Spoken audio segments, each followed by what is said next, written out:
Hello everyone and welcome to Cinderful Gaming. In today's video we're going to take a look at the Soulblight Gravelords Spearhead for Warhammer Age of Sigmar, the Bloodcrave Hunt.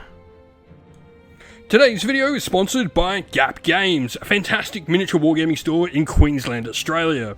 They stock a wide variety of miniature wargames from all things Games Workshop to some of my personal favourites, Conquest, The Last Argument of Kings, and all things Modifius wargames as well. Use our affiliate code in the link below to help support both this fantastic store and the channel as well. Our formation for this particular Spearhead has our general as a Vampire Lord. Unit wise, we have 2 units of 10 Death Rattle Skeletons, a unit of 5 Blood Knights, and a unit of 3 Vargheists. Onto our battle traits, and the first of these is Death's Descent. Your Vargheist unit is not set up during the deployment phase. Instead, from the 3rd battle round onwards, it can use the following ability. During your movement phase, it uses Swoop Down, and this is allowing you to set up the unit anywhere on the battlefield more than 6 inch from all enemy units. This also has the keyword Core as well. Now, our second ability is much more apparent to some of our other models. This is called the Hunger. Each time a friendly vampire unit uses a fight ability, after all of its attacks have been resolved, heal X that vampire unit, where X is the number of damage points allocated to that unit. Now, we do only have one model named a Vampire Lord, but we actually have other vampires. The Blood Knights and the Vargheists are both vampire units as well. So this makes up the majority of our force, getting this healing after they've done some killing. And all those models are multi-wound models as well.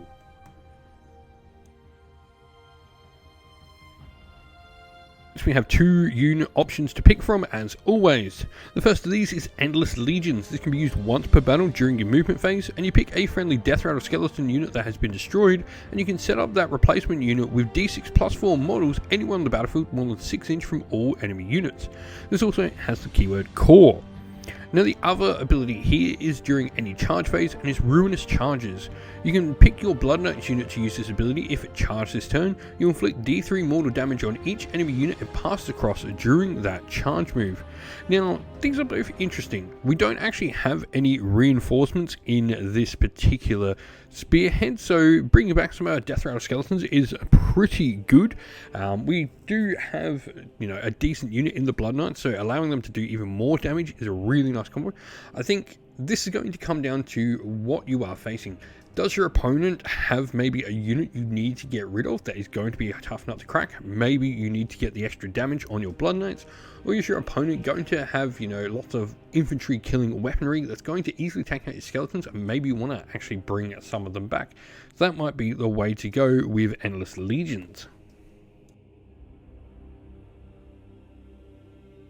Enhancement wise, now these are going to go on our general. We can pick one of the 4 options, and our general is the Vampire Lord, who is a so-so character. It's got some cool abilities to potentially deal some damage with spell and stuff like that, but it's not really a dedicated combat character, or at least it doesn't have some of the power that other characters do. Now, you first of all got the first one, which is Gravesand Shard, and this, once per battle reaction, you declare the Skeleton Legion ability for a unit within 9 inch of your general, and you can add 1 to each Legion roll made for that unit. Now, this is not too shabby, because the Legion roll, as we'll get to later in, is essentially how we can return models to our skeletons during the game. Pretty cool to get recursion. This would double stack, if you've already gone with Endless Legions for your Regiment ability. We then have Cloud of Bats. Remove your general from the battlefield and set them up anywhere again, once per battle. Not bad for a teleport. We then have Aura of Night, where we ignore negative modifiers to save rolls for shooting attacks that target your general. Or we have Spirit Gale. A casting roll is made, and on the 7+, you inflict 1 mortal damage on each enemy unit on the battlefield. This isn't too bad a spell. 1 mortal damage just ticking over on every single unit will really start to stack up. There's going to be 4 over the course of a game if you can get all the casts off. It is a 7 to cast, which is, a little bit harder. So that's probably the downside here. I think for me, Aura of Night or probably Gravesand Shard is probably the one I go for with my general. Speaking of the general, it is the Vampire Lord. This model has 5 health, a 6 inch move, 3+ save, and control score of 2. Its Dynastic War Relic is 5 attacks, hitting and wounding on 3s with Ren 1 damage 2 but no extra abilities. The model has a ward 6+, it is a hero, wizard, infantry and vampire keyworded model, so this means it can heal when it kills models. And you've got the Vile Transference spell on it, where you roll a number of dice equal to the target you've picked health characteristic. For each 5+, inflict 1 mortal damage on the target and heal 1 to this unit. So you pick a visible enemy unit within 6 inches of this unit to be the target, and that's sort of what you declare. It's not too shabby.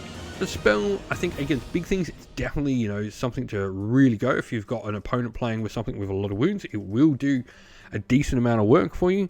But in all honesty, your Vampire Lord is just another piece. It's not really like some of the others where it is going to be a massive part of sort of leading your force. Next, we have the Blood Knights with 3 health each, 10-inch move, 3+ save, a control score of 1.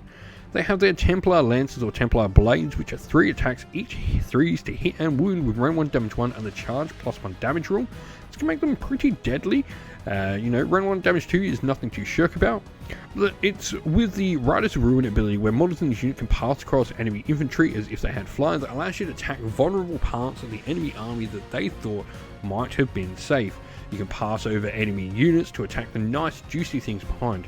Now of course, this is where that Riders of Ruin really does come into it and sort of give you that little bit of extra damage punch. And of course, it is going to be an ability you can use every time this unit charges. You don't actually need to end up in passing over a unit. You can just sort of move into an enemy unit, move back ½ an inch from them, and you've moved over them during the charge and actually deal damage to the unit you've charged into if you've got Ruinous charges in there as well. Now, they are a vampire unit as well. They've got a ward 6+. They're a death unit, as you would expect. Next are our other vampires, the Vargheists. 4 health each, a 12-inch move with the fly keyword as well, meaning they ignore all vertical terrain when moving, as long as they don't land on anything impassable or unstable.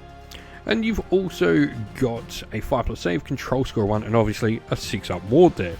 Being vampires, they can do the healing as well from your battle train, and Murderous Fangs and Talons are 3 attacks each, 4s to hit, 3s to wound, round 1 damage 2 with crit 2 hits in combat. Not a bad little profile. The Center of Gore means they add 1 to wound rolls for attacks made by this unit that target a damaged unit is really cool. This is where something like Vile Transference for your Vampire Lord can come in handy. If he can just get a wound out on an enemy unit, your Vargheists will get that ability triggering, which will get them to 4s and 2s, a much better profile. We hope this video was helpful in getting you started with Warhammer Age of Sigmar Spearhead, and that it was able to give you some ideas and inspiration to start your own force in the game. If you have any other questions at all, please comment them down below. And while you're there, don't forget to drop a like, subscribe, and join our Discord server to check out all of our future Warhammer Age of Sigmar content.